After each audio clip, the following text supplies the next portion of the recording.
ओम शांति 16 जुलाई 2025 প্রাতঃমূল্যে বাপ-দাদা মধুবন। মিষ্টি বাচ্চারা, যিনি সকলের সদ্গতি করেন, জীবন মুক্তিদাতা, তিনি তোমাদের বাবা হয়েছেন। তোমরা হলে তাঁর সন্তান, তবে কতই না নেশা থাকা উচিত। প্রশ্ন: কোন বাচ্চাদের বুদ্ধিতে বাবার স্মরণ নিরন্তর টিকে থাকে না? উত্তর: যাদের পুরোপুরি নিশ্চয় নেই তাদের বুদ্ধিতে স্মরণ টিকে থাকে না। আমাদেরকে কে শেখাচ্ছেন এই কথা না জানলে স্মরণ কাকে করবে? যারা যথার্থ রূপে চিনে বাবাকে স্মরণ করে তাদেরই বিকর্ম বিনষ্ট হয়। বাবা স্বয়ং এসে নিজের আর নিজ ধামের যথার্থ পরিচয় দেন। ওম শান্তি। এখন ওম শান্তির অর্থ বাচ্চাদের সর্বদাই মনে থাকবে। আমরা আত্মা, আমাদের নির্বাস হলো নির্বাণ ধাম বা মূল বতন। যদিও ভক্তিমার্গে মানুষ যা পুরুষার্থ করে, তবু তাদের জ্ঞান থাকে না কোথায় যেতে হবে, কিসে সুখ আছে, দুঃখ কিসে আছে, কিছু জানা নেই। যজ্ঞ, তপ, দান, পুণ্য, তীর্থ ইত্যাদি করে সিঁড়ি বেয়ে নিচে নেমে আসে। এখন তোমরা জ্ঞান পেয়েছো তো ভক্তি বন্ধ হয়ে যায়। কাসর, ঘণ্টা, সেই বাতাবরণ সব বন্ধ। নতুন দুনিয়া ও পুরনো দুনিয়ার তফাৎ আছে, তাই না? নতুন দুনিয়া হলো পবিত্র দুনিয়া। বাচ্চারা, তোমাদের বুদ্ধিতে আছে সুখধাম। সুখধামকে স্বর্গ, দুঃখধামকে নরক বলা হয়। মানুষ শান্তি চায়, কিন্তু সেখানে কেউ যেতে পারে না। বাবা বলেন, আমি যতক্ষণ না ভারতে আসছি ততক্ষণ আমি ছাড়া তোমরা বাচ্চারা যেতে পারো না। ভারতে শিব জয়ন্তী গান করা হয়। নিরাকার নিশ্চয়ই সাকারে আসবেন। শরীর ব্যতীত আত্মা কিছু করতে পারে কি? শরীর ব্যতীত আত্মা বিভ্রান্ত হয়ে ঘুরে বেড়ায়, অন্য শরীরে প্রবেশ করে। কেউ ভালো, কেউ চঞ্চল হয়, একেবারে পাগল করে দেয়। আত্মার অবশ্যই শরীর চাই। ঠিক তেমনি পরম পিতা পরমাত্মার শরীর না থাকলে তিনি ভারতে এসে কি করবেন? ভারতই হলো অবিনাশী ভূখণ্ড। সত্যযুগে একটি মাত্র ভারত খণ্ড থাকে, অন্য সব খণ্ডগুলো বিনাশ হয়ে যায়। গায়ন আছে আদি সনাতন দেবী দেবতা ধর্ম ছিল। এরা যদিও আদি সনাতন হিন্দু ধর্ম বলে দিয়েছে, বাস্তবে প্রথমে কেউ হিন্দু নয়, দেবী দেবতারা ছিলেন। ইউরোপবাসী নিজেদের খ্রিস্টান বলে, ইউরোপিয়ান ধর্ম তো বলা হয় না, কিন্তু এখানে হিন্দুস্তানবাসীদের হিন্দু বলা হয়েছে। যে দৈবী ধর্ম শ্রেষ্ঠ ছিল, সেই ধর্মটি 84 জন্মে এসে ধর্মভ্রষ্ট হয়েছে। যারা দেবতা ধর্মের হবে তারাই এখানে আসবে। যদি দৃঢ় নিশ্চয় না থাকে তবে বুঝতে হবে এই ধর্মের নয়। যদিও এইখানে বসে থাকবে তবুও জ্ঞান তাদের বোধগম্য হবে না। সেখানে প্রজায় কোনো কম পদ মর্যাদা পাবে তারা। সবাই চায় সুখ শান্তি, সে তো প্রাপ্ত হয় সত্য যুগে। সবাই তো সুখধামে যাবে না। সব ধর্ম নিজের নিজের সময়ে আসে। অনেক ধর্ম আছে, বৃক্ষের বৃদ্ধি হতে থাকে। মূল শিকড় হলো দেবী দেবতা ধর্ম, তারপরে হয় 3টে টিউব, 3টি মুখ্য ধর্ম। স্বর্গে তো এইসব হতে পারে না। দাপর যুগ থেকে নতুন ধর্ম আসে, যাকে ভ্যারাইটি হিউম্যান ট্রি বলা হয়। বিরাট রূপ আলাদা, এটি হলো ভ্যারাইটি ধর্মের বৃক্ষ। ভিন্ন ভিন্ন প্রকারের মানুষ আছে। তোমরা জানো কটি ধর্ম আছে? সত্যযুগ আদিকালে একটি ধর্ম ছিল। নতুন দুনিয়া ছিল, বাইরের মানুষও জানে। ভারতই প্রাচীন স্বর্গ ছিল। খুবই বিত্তশালী ছিল, তাই ভারতের সম্মান অনেক। কোনো বিত্তবান দরিদ্র হলে তাকে দয়া করা হয়। দিনহীন ভারত এখন কি রূপে পরিণত হয়েছে! এইসবের ড্রামায় পার্ট আছে। বলা হয় সবচেয়ে দয়ালু হলেন ঈশ্বর, এবং তিনি আসেনও কেবল ভারতে। গরিবদের দয়া ধনীরাই করবে।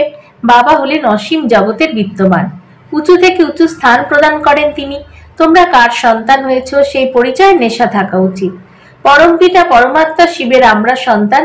একে জীবন মুক্তিদাতা, সদ্গতিদাতা বলা হয়। জীবন মুক্তি সর্বপ্রথমে সত্যযুগে হয়। এখানে তো হলো জীবন বন্ধ। ভক্তি মার্গে প্রার্থনা করে, বাবা বন্ধন মুক্ত করো, আর এখন তোমরা এই প্রার্থনা করতে পারো না। তোমরা জানো বাবা হলেন জ্ঞানের সাগর। তিনি ওয়ার্ল্ডের হিস্ট্রি জিওগ্রাফির সার বোঝাচ্ছেন। তিনি হলেন নলেজফুল। তিনি তো নিজেই বলেন যে আমি ভগবান নই। তোমাদের তো দেহ থেকে পৃথক, দেহি অভিমানী হতে হবে। সম্পূর্ণ দুনিয়াকে, নিজের শরীরকেও ভুলে যেতে হবে। ইনি ভগবান নন। ব্রহ্মা বাবাকে বলা হয় বাপ দাদা। শিব বাবা হলেন উঁচু থেকে উঁচুতে। এই হলো ব্রহ্মা বাবার শরীর, পুরনো শরীর। মহিমা কেবল এক শিব বাবার, তার সঙ্গেই যোগযুক্ত হতে হবে, তবেই পবিত্র হবে। তা না হলে কখনোই পবিত্র হতে পারবে না এবং শেষ সময় হিসেব নিকেশ মিটিয়ে সাজা ভোগ করে চলে যাবে। ভক্তি মার্গে আমি সেই আমি মন্ত্রটি শুনেছ, আমরা আত্মারা পরম পিতা পরমাত্মা, সে আমরা আত্মা, এই ভুল মন্ত্রটি পরমাত্মার বিপরীত দিকে নিয়ে যায়। বাবা বলেন বাচ্চারা যে পরমাত্মা সেই আত্মাই আমরা বলাটা একেবারে ভুল। বাচ্চারা এখনো তোমাদের বর্ণের রহস্য বোঝানো হয়েছে, আমরা সেই ব্রাহ্মণ, পরে আমরাই দেবতায় পরিণত হওয়ার পুরুষার্থ করি, তারপরে আমরা সেই দেবতা হয়ে ক্ষত্রিয় বর্ণে আসব। অন্যরা কেউ কি জানে আমরা কিভাবে 84 জন্ম গ্রহণ করি, কোন কুলে জন্ম হয়? তোমরা এখন বুঝেছ আমরা ব্রাহ্মণ, বাবা তো ব্রাহ্মণ নন। তোমরাই এই বর্ণে আসো, এখন ব্রাহ্মণ ধর্মে দীক্ষিত হয়েছে। শিব বাবা দ্বারা প্রজাপিতা ব্রহ্মার সন্তান হয়েছ, এই কথাও জানো। নিরাকারী আত্মারা হলো প্রকৃত রূপে ঈশ্বরীয় কুলের, নিরাকারী জগতের নিবাসী। পরে সাকারী দুনিয়ায় পাঠ প্লে করতে আসতে হয়, সেখান থেকে এসে আমরা দেবতা কুলে, আর জন্ম নিয়ে ক্ষত্রিয় কুলে, বৈশ্য কুলে আসি। বাবা বোঝান তোমরা এতগুলি জন্ম দৈবী কুলে নিয়েছ, তারপরে এতগুলি জন্ম ক্ষত্রিয় কুলে নিয়েছ, এই হলো 84 জন্মের চক্র। তোমরা ছাড়া এই জ্ঞান আর কেউ প্রাপ্ত করে না। যারা এই ধর্মের হবে তারাই এইখানে আসবে। রাজধানী স্থাপন হচ্ছে, কেউ রাজা রানী, কেউ প্রজা হবে। Suryavanshi Lakshminarayan the first, second, third, 8টি বংশ চলে। তারপরে ক্ষত্রিয় ধর্মেও ফার্স্ট, সেকেন্ড, থার্ড এমন ভাবে চলে। এইসব কথা বাবা বোঝান। যখন জ্ঞানের সাগর আসেন তখন ভক্তি শেষ হয়, রাত শেষ হয়ে দিন হয়। সেখানে কোনো রকমের ধাক্কাধাক্কি থাকে না, থাকে শুধু আরাম, কোনো ঝামেলা নেই। এও ড্রামায় নির্দিষ্ট আছে। ভক্তির সময়কালেই বাবা আসেন। সবাইকে অবশ্যই ফিরে যেতে হবে, তারপরে নামবে নম্বর অনুসারে। ক্রাইস্টের আগমন হলে খ্রিস্টান ধর্মের মানুষ আসবে। এখন দেখো খ্রিস্টান অনেক আছে। ক্রাইস্ট হলেন খ্রিস্টান ধর্মের বীজ। এই দেবী দেবতা ধর্মের বীজ হলেন পরম পিতা পরমাত্মা শিব। তোমাদের ধর্ম স্থাপন করেন পরম পিতা পরমাত্মা। তোমাদের ব্রাহ্মণ ধর্মে কে এনেছে? বাবা দত্তক নিয়েছেন, অর্থাৎ ব্রাহ্মণ ধর্ম হলো তার চেয়ে ছোট। ব্রাহ্মণদের শিখা বলা হয়। এই হলো চিহ্ন শিখা, তার নিচে এলে শরীর বৃদ্ধি পায়। এইসব কথা বাবা বসে বোঝান। পিতা যিনি হলেন কল্যাণকারী, তিনি এসে ভারতের কল্যাণ করেন। সবচেয়ে বেশি কল্যাণ তো তোমাদের, অর্থাৎ বাচ্চাদের করেন। তোমরা কি থেকে কি রূপে পরিণত হও, তোমরা অমূল্যকের মালিক হও। এখনই তোমরা কাম বিকারকে জয় করো, সেখানে অকালে মৃত্যু হয় না, মরণের কথা নেই। যদিও শরীররূপী পোশাক তো বদল করতেই হবে, তাই না? যেমন সর্প নিজের খোলস বদলায়, এখানেও তোমরা এই পুরনো দেহ ত্যাগ করে নতুন দুনিয়ায় নতুন দেহ ধারণ করবে। সত্যযুগকে বলা হয় গার্ডেন অফ ফ্লাওয়ার্স। কখনো কোনো কুবচন সেখানে বলা হয় না। এখানে তো হলো কুসঙ্গ, মায়ার সঙ্গ এইখানে, তাই এর নাম ঘোর নরক। স্থান পুরনো হয়ে গেলে তখন মিউনিসিপ্যালিটি থেকে লোক এসে খালি করায়। বাবাও বলেন যখন দুনিয়া পুরনো হয় তখন আমি আসি। জ্ঞানের দ্বারা সদ্গতি হয়ে যায়, রাজযোগ শেখানো হয়। ভক্তিতে কিছু নেই। হ্যাঁ, যদিও দান পুণ্য করলে অল্পকালে যেন সুখ প্রাপ্ত হয়। সন্ন্যাসীরা রাজাদের বৈরাগ্য প্রদান করেন। এই জগতে কাক বিষ্ঠা সম সুখ আছে। বাচ্চারা এখন তোমাদের অসীম জগতের বৈরাগ্য শেখানো হয়। এই হলো পুরনো দুনিয়া। এখন সুখধামকে স্মরণ করো, তারপরে শান্তিধাম হয়ে এখানে আসতে হবে। দিলবাড়া মন্দিরে হুবহু তোমাদের এই সময় স্মরণিকা তৈরি আছে। নিচে তপস্যায় বসে উপরে স্বর্গ, না হলে স্বর্গ কোথায় দেখাবে? মানুষ মরলে বলা হয় স্বর্গে গেছে। স্বর্গ উপরে আছে, কিন্তু উপরে তো কিছু নেই। ভারতই স্বর্গ, ভারতই নরক হয়। এই মন্দিরটি হলো সম্পূর্ণ স্মরণিকা। এই মন্দির ইত্যাদি সব পরে তৈরি হয়। স্বর্গে ভক্তি থাকে না, সেখানে তো থাকে শুধু সুখ আর সুখ। বাবা এসে সব রহস্য বুঝিয়ে দেন। অন্য সব আত্মাদের নাম পরিবর্তন হয়, শিবের নাম পরিবর্তন হয় না। তার নিজস্ব শরীর নেই, শরীর ছাড়া পড়াবেন কিভাবে? প্রেরণা দ্বারা পড়ানোর কোনো ব্যাপার নেই। প্রেরণা অর্থাৎ চিন্তন, এমন নয় উপর থেকে প্রেরণা দেবেন আর জ্ঞান পৌঁছে যাবে, এতে প্রেরণার কোনো কথা নেই। যে বাচ্চাদের বাবার সম্পূর্ণ পরিচয় জানা নেই, সম্পূর্ণ নিশ্চয় নেই, তাদের বুদ্ধিতে জ্ঞান স্থির থাকবে না। আমাদের কে শেখাচ্ছেন সে কথা না জানলে স্মরণ করবে কাকে? বাবার স্মরণ দ্বারা তোমাদের বিকর্ম বিনষ্ট হবে। জন্ম জন্মান্তর ধরে যে লিঙ্গরূপ স্মরণ করেছ, বুঝেছ উনি হলেন পরমাত্মা। এই হলো তারই স্বরূপ। উনি হলেন নিরাকার, সাকার নন। বাবা বলেন আমাকেও প্রকৃতির আধার নিতে হয়, নাহলে তোমাদেরকে সৃষ্টি চক্রের রহস্য কিভাবে বোঝাবো। এই হলো রুহানি নলেজ, অর্থাৎ আত্মিক জ্ঞান। আত্মাদের এই নলেজ প্রাপ্ত হয়। এই নলেজ একমাত্র বাবাই প্রদান করেন। পুনর্জন্ম তো নিতে হয়। সব আত্মারূপী অ্যাক্টরদের নিজের নিজের পাঠ রয়েছে। নির্বাণ ধামে কেউ যেতে পারে না, কারো মোক্ষ লাভ হয় না। যে 1 নম্বরে বিশ্বের মালিক হন তাকেই 84 জন্মে আসতে হয়। অবশ্যই চক্র পূর্ণ করতে হবে। মানুষ ভাবে মোক্ষ প্রাপ্ত হয়। কত রকম মত মতান্তর আছে, বৃদ্ধি হতেই থাকে, কেউ ফিরে যায় না। বাবা স্বয়ং 84 জন্মের কাহিনী বলেন। বাচ্চারা তোমাদের পড়া করে পড়াতে হবে। এই রুহানি নলেজ তোমরা ছাড়া আর কেউ দিতে পারে না, না শূদ্র না দেবতা, কেউ দিতে পারে না। সত্য যুগে দুর্গতি হয় না যে নলেজ প্রাপ্ত হবে। এই নলেজ হলোই সদ্গতির জন্য। সদ্গতি দাতা লিবারেটর হল একজনই। স্মরণের যাত্রা না করে কেউ পবিত্র হবে না। সাজা ভোগ করতেই হবে। পদমর্যাদাও কম হয়ে যাবে। সবার হিসাব নিকাশ তো ক্লিয়ার হবে, তাই না? তোমাদেরকে তোমাদের কথাই বোঝানো হয়। অন্য ধর্মে যাওয়ার কি প্রয়োজন আছে? ভারতবাসীদের এই নলেজ প্রদান করা হয়। বাবা ভারতে এসে 3টি ধর্ম স্থাপন করেন। এখন তোমাদেরকে শূদ্র ধর্ম থেকে বের করে উঁচু কুলে নিয়ে যাওয়া হয়। ওই হলো নিচ পতিত কুল। এখন পবিত্র করার জন্য তোমরা ব্রাহ্মণরা নিমিত্ত হও। একেই রুদ্র জ্ঞান যজ্ঞ বলা হয়। রুদ্র শিব বাবা যজ্ঞ রচনা করেছেন। এই অসীমের যজ্ঞে সম্পূর্ণ পুরনো দুনিয়া উৎসর্গ করা হয়। তারপর নতুন দুনিয়া স্থাপন হয়ে যাবে। পুরনো দুনিয়া শেষ হবে।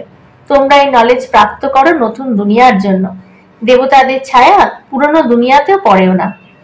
তোমরা বাচ্চারা জানো যে কল্প পূর্বে যারা এসেছিল তারা এসে নলেজ অর্জন করবে। নম্বর অনুযায়ী পুরুষার্থ অনুসারে পড়াশোনাও করবে। মানুষ এখানেই শান্তি চায়। এবারে আত্মা হলো শান্তিধামের নিবাসী।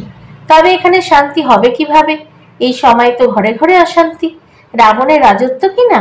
সত্য যুগে সম্পূর্ণ শান্তির রাজত্ব থাকে। এক ধর্ম, এক ভাষা থাকে। আচ্ছা, মিষ্টি মিষ্টি হারানিধি বাচ্চাদের প্রতি মাতা পিতা বাপদাদার স্মরণে স্নেহ সুমন আর সুপ্রভাত। আত্মাদের পিতা তার আত্মারূপী বাচ্চাদেরকে জানাচ্ছেন নমস্কার। আমাদেরও বাপদাদাকে ধন্যবাদ, নমস্কার। ধারণার জন্য মুখ্য সার 1, এই পুরনো দুনিয়ার প্রতি অসীম জগতের বৈরাগী হয়ে নিজের দেহকে ভুলে শান্তিধাম ও সুখধামকে স্মরণ করতে হবে। নিশ্চয় বুদ্ধি হয়ে স্মরণের যাত্রায় থাকতে হবে। 2, আমি সেই আমি এই মন্ত্রের যথার্থ ভাব বুঝে এখন যে ব্রাহ্মণ সেই দেবতার পুরুষার্থ করতে হবে। সবাইকে যথার্থ অর্থ বোঝাতে হবে। বরদান, অন্তর্মুখী থাকার অভ্যাসের দ্বারা অলৌকিক ভাষাকে বুঝতে সক্ষম সদা সফলতা সম্পন্ন ভব। তোমরা বাচ্চারা যেমন যেমন অন্তর্মুখী সুইট সাইলেন্ট স্বরূপে স্থিত হতে থাকবে, ততই নয়নের ভাষা, ভাবনার ভাষা আর সংকল্পের ভাষাকে সহজেই বুঝতে পারবে। এই 3 প্রকারের ভাষা আত্মিক যোগী জীবনের ভাষা। এই অলৌকিক ভাষা অতীব শক্তিশালী। সময় অনুসারে এই 3 ভাষা দ্বারাই সহজে সফলতা প্রাপ্ত হবে। সেই জন্যই এখন এই আত্মিক ভাষার অভ্যাস গড়ে তোলো। স্লোগান, তোমরা এতটাই হালকা হয়ে যাও যাতে বাবা তোমাদের নিজের চোখের পাতায় বসিয়ে সাথে করে নিয়ে যেতে পারেন। অব্যক্ত ইশারা, সংকল্প শক্তি জমা করে শ্রেষ্ঠ সেবার নিমিত্ত হও। বর্তমান সময়ে বিশ্ব কল্যাণ করার সহজ সাধন হলো নিজের শ্রেষ্ঠ সংকল্প একাগ্র করা। শুধুমাত্র এইভাবেই তোমরা সকল আত্মার বিচরণশীল বুদ্ধিকে স্থির করতে পারবে। বিশ্বের সব আত্মাই বিশেষভাবে চায় যে তাদের বিচরণশীল বুদ্ধি স্থির হোক এবং মনের চঞ্চলতা থেকে একাগ্র হোক। এর জন্য একাগ্রতা অর্থাৎ সবসময় এক বাবা, দ্বিতীয় কেউ নেই, এই স্মৃতির একরস স্থিতিতে স্থিত হওয়ার বিশেষ অভ্যাস করো। বরদান, অন্তর্মুখতার অভ্যাসের দ্বারা অলৌকিক ভাষাকে বুঝতে পারা সদা সফলতা সম্পন্ন ভব। তোমরা বাচ্চারা যত যত অন্তর্মুখী সুইট সাইলেন্ট স্বরূপে স্থিত হতে থাকবে, ততই নয়নের ভাষা, ভাবনার ভাষা আর সংকল্পের ভাষাকে সহজে বুঝতে পারবে। এই 3 প্রকারের ভাষা হলো রুহানি যোগী জীবনের ভাষা। এই অলৌকিক ভাষাগুলি হলো অত্যন্ত শক্তিশালী। সময় অনুসারে এই 3 ভাষার দ্বারাই সহজ সফলতা প্রাপ্ত হবে। এই জন্য এখন রুহানি ভাষার অভ্যাসী হও। স্লোগান, তোমরা এতটাই হালকা হয়ে যাও যে বাবা তোমাদেরকে নিজের চোখের পলকের উপরে বসিয়ে সাথে করে নিয়ে যাবেন। অব্যক্ত ইশারা, সংকল্পের শক্তি জমা করে শ্রেষ্ঠ সেবার নিমিত্ত হও।